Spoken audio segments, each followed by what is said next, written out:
بہن بھائی کس حد تک ایک دوسرے کے کمروں کے اندر الماریوں، موبائل، پرس، بٹوے میں چھپی چیزوں کو استعمال اور بغیر اجازت کے دیکھ سکتے ہیں، اس میں کیا کوئی شرعی مسئلہ ہے؟ اس پر بحث کرنا گھر کے ماحول کو خراب کرنے کے مترادف ہے۔ احمد صاحب بالکل یہ شرعی مسئلہ ہے، کسی کو شریعت نے اجازت نہیں دی کہ جو چیزیں دوسرے کی ملکیت ہیں اس میں جھانکا جائے یا جو چیزیں اس نے چھپا دی ہیں ان کو کھولا جائے۔ ہمارے یہاں اکثر طلاق کے مسائل آتے ہیں اور اتنی بد تہذیب اور اتنی زیادہ تربیت نہ ہونے کی چیزیں ہیں کہ میں نے اپنے شوہر کا فون کھول لیا، میں نے اس کا لیپ ٹاپ دیکھ لیا، میں نے اپنی بیوی کا لیپ ٹاپ دیکھ لیا، میں نے اپنی بیوی کا فون چیک کر لیا، طلاق ہو گئی۔ اب وہ تو طلاق بعد میں ہوئی نا، تمہیں پہلے پوچھے کہ اجازت کس نے دی تھی؟ یہ گناہ نہیں ہے کہ مرو گے تو اللہ کے یہاں پہنچ کے سب خبر پتہ چلے گی کہ شوہر اور بیوی کے اپنے الگ الگ نجی تعلقات ہیں۔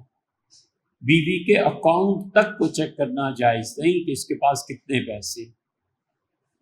آزادی ہے بھائی، جتنی وحی نے شریعت نے اجازت دی ہے بس ٹھیک ہے۔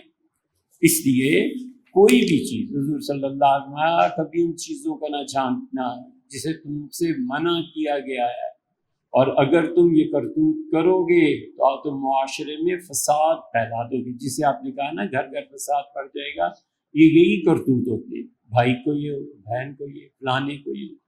سیدھی طرح آرام سے اپنی زندگی بسر کرو، تمہیں اختیار کس نے دیا؟ اس لیے جو چیزیں کبھی کبھی خاص طور پہ اپنے برتنے کی ہوتی ہیں تو جو مالک ہوتا ہے اس کی اجازت نہ ہو نہیں استعمال کیا جا سکتا۔ مثلا ایک تکیہ ہے، اس نے اپنے سونے کے لیے رکھا ہوا ہے، یہ تکیہ اٹھا کے دوسرا بھائی لے جائے، اس کو بھی اس کے بغیر نیند نہیں آتی۔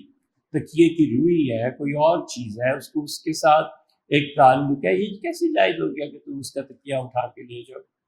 اور اگر وہ منع کر دے کہ نہیں یہ کمبل میرا ہے، مجھے اس کمبل میں ہی نیند آتی ہے، میں سانس کی بیماری تکلیف کی وجہ سے رضائی نہیں اوڑھ سکتا، تو اپنا اس کمبل کو بھائی سے نہیں لے سکتا، اپنا بندوبست کرے، نہ سوئے نہ رات میں، جو مرضی کرے۔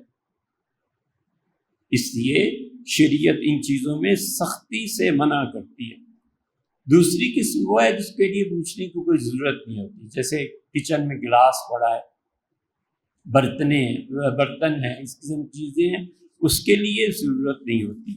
اور اسی طرح جو بچے نابالغ ہوتے ہیں نا، ان کے بارے میں بھی خاص طور پر خیال رکھنا چاہیے کہ والدین، بھائی بہن، وہ کوئی بھی چیز جو نابالغ بچے کی اپنی ہے نا اسے استعمال نہیں کر سکتے۔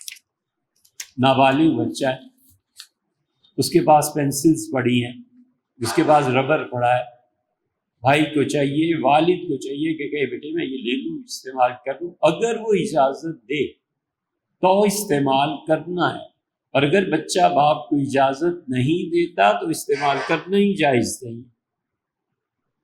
یہ گناہ ہے، یہ شریعت ہے جسے ہم آپ سے عرض کر رہے ہیں۔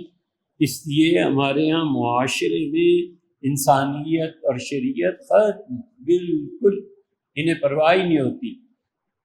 بہن کے کمرے میں گئے، قلم اٹھایا، لکھنا شروع کر دیا، ہرگز درست نہیں، اس سے پوچھنا چاہیے۔ یہ چیز ہے۔ اور اگر نابالغ بچے ایک دوسرے کی چیزیں استعمال کریں، خاص طور پہ کھیل وغیرہ میں، وہ ٹھیک۔ اور اگر باپ نے اپنے بچے کی کوئی چیز لے لی اور اسے اس نے توڑ دیا تو لازم ہے کہ وہ چیز واپس کرے، سمجھے؟ ایسے ہی نہیں ہے۔ پینسل لے لی اور اسے لکھا نہیں گیا، غصہ آ گیا، کیا قلم ہے، کیا پین ہے یار، اٹھا کے پھینک دیا، وہ ٹوٹ گیا، وہ خراب ہو گیا، یہ اس کے ذمے تاوان آ گیا، اتنے پیسے اسے دو، چاہے وہ 1 روپے ہے اور چاہے 100 روپے کی وہ پینسل ہے، نہیں دو گے تو بچہ ہے نا، اس کے مال کے تم ابھی وارث نہیں ہو جب تک کہ وہ بالغ نہ ہو جائے۔ بچے کا حق بنتا ہے کہ اسی چیز لے کے دی جائے۔ اس لیے ہمیشہ اپنی لیمٹس کو سوچنا چاہیے کہ باپ ہو جانے کا مطلب یہ نہیں ہوتا کہ جو اولاد ہے یہ میری غلام ہو گئی ہے اور جو چاہو کرو، اور بیوی کا بھی معاملہ ایسے ہی۔